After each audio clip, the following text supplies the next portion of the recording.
Becoming a pro wrestler, another day, another episode. Let's get straight into it. In the first training session that I had during the week, one of the first things that I worked on was doing a snap suplex. The reason why I decided to work on this is because I feel like at this point in my training, I can slowly start to implement some sort of offensive moves into my arsenal. Well, I'm obviously not going to start doing moves that you'll see in like New Japan Pro Wrestling or something like that. I can implement some of the basics into my offense and ultimately start to slowly develop a wrestling style. But developing an offense, developing a wrestling style is going to take a long time. I'm talking years. So for now, the basics like snap suplex, a DDT, which is coming soon, those type of things I can do. So when it comes to the snap suplex, this is how it went. Snap suplex. And I'm just going to snap. Like it'll be like, papa. And wait, am I like doing something with my legs? But it's going to be like a quick one, right? Like it's not going to be high up. So, that felt so ass. I feel like I'm doing it really ass. After that, I decided to work on my bumps. And the reason why is because I want to sharpen my tools when it comes to my footwork. The cool thing about these bumps is that it's something that I've been progressively doing and working on since the beginning of my channel. So if you go back to my earlier videos, you can see how much I progress when it comes to these bumps. And most importantly, when it comes to the footwork. I feel like I'm repeating myself a lot here, but every time I do these, I try to focus on footwork. And the reason why is because in professional wrestling, you need to have good footwork in order to be able to feed effectively. As I've explained in the past, feeding is pretty much positioning yourself in the center of the ring and in the most effective way in order for your opponent to be able to hit you and to be able to hit you in a safe manner that also looks cool for the crowd. So this is what my bumps are currently looking like.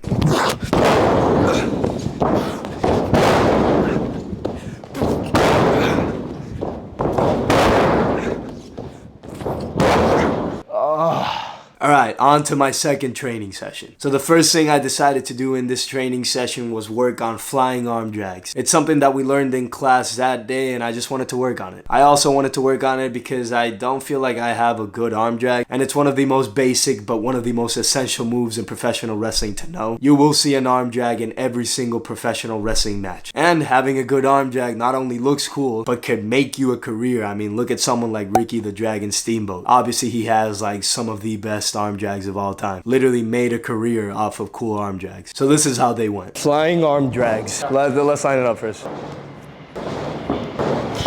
So I'm just going straight to the... You're just going straight to the ground. 3, 2, 1.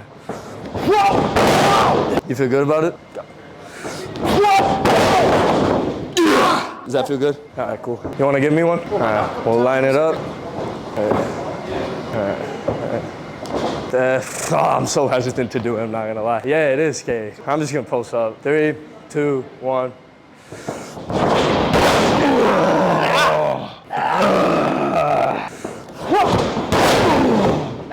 I'm hesitating.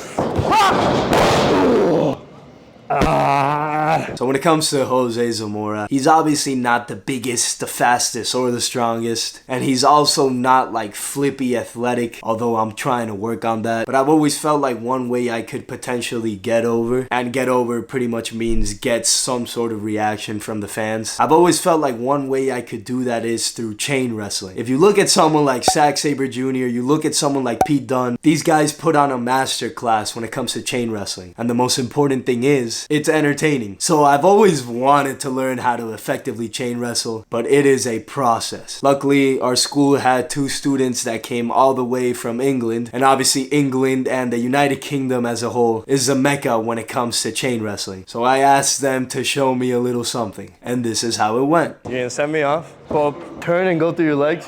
Just pull for his leg. Now, then get your left leg and not weight his... Or over the top. Yeah, there we go. This one? Yep, spin it around into a hammer lock. It's like a fake. It's like a fake. Yeah. I'm gonna grab. Now, by going high, just put your hands up high. Yeah. So just all the way over. And then that's it. All right. Oh, I want to run that. Just turn around and do the legs. Wait, headlock on the wrong side, and then like I grab his wrist.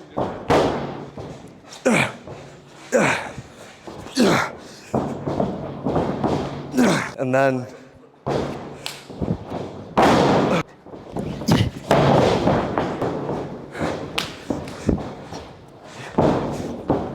Alright. It's hard to memorize it. I'm gonna go to the UK and learn how to chain. Oh. I forgot.